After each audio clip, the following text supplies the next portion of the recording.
cette question de la capacité managériale. Je me méfie des cours de management dans les écoles scientifiques. Je ne dis pas que j'y sois totalement allergique, mais d'abord, je pense que ça ne peut pas se faire au détriment de ce qui me paraît essentiel, c'est l'acquisition de cette culture scientifique et technique générale dont nous avons absolument besoin et qui, elle, ne peut pas s'acquérir ailleurs que dans la formation initiale, ou alors vraiment au prix d'un effort surhumain ensuite, alors que les techniques de management, elles, peuvent s'acquérir plus facilement en formation continue. D'autre part, parce que je pense qu'on peut arriver à des formes de bricolage et donner des vernis qui donnent l'impression aux gens qu'ils ont une culture managériale, ce qui n'est pas une capacité managériale, qui n'est pas obligatoirement le cas. Donc je me méfie un peu de l'engouement qui d'ailleurs est un peu passé, désormais un peu passé, mais je me méfie de l'engouement qu'à un moment les grandes écoles ont eu pour le management.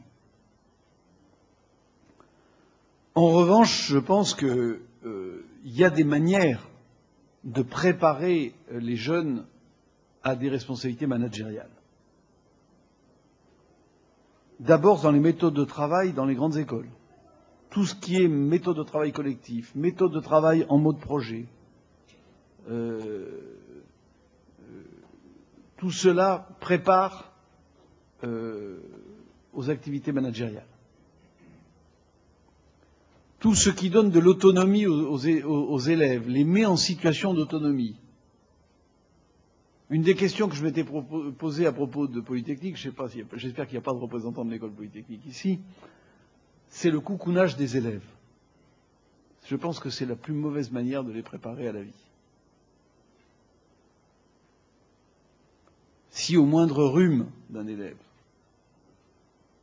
à la petite angine, un corps médical entier se mobilise pour soigner l'individu et le remettre en état de marche, si lorsque sa petite amie le plaque, ce que je vous dis c'est du réel, hein, il faut que des psychologues se penchent sur son sort, je crois que on ne prépare pas le jeune à la vie tout court d'abord, et ensuite on ne le prépare pas à ses responsabilités managériales parce qu'il va être seul.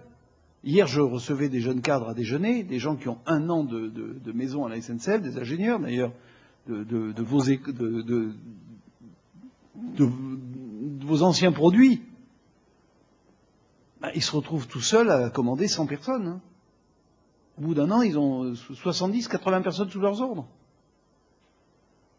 Donc, c'est une prise de responsabilité. Puis il n'y a pas quelqu'un tous les matins qui vient leur dire ce qu'ils doivent faire. Donc je pense pas trop de coucounage et profiter à nouveau des stages et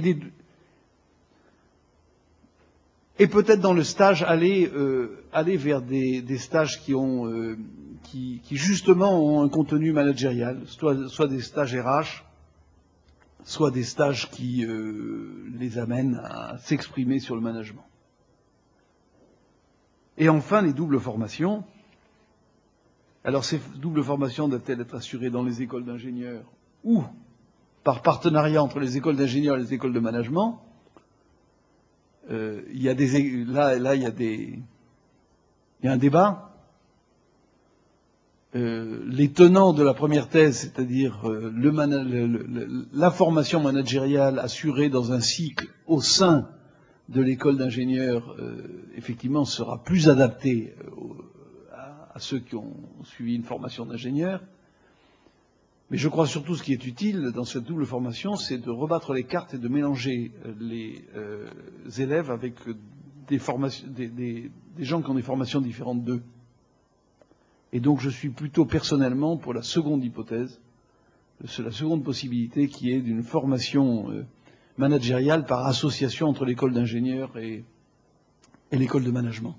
Pour que justement on ne reste pas dans son jus mais qu'on aille à l'extérieur.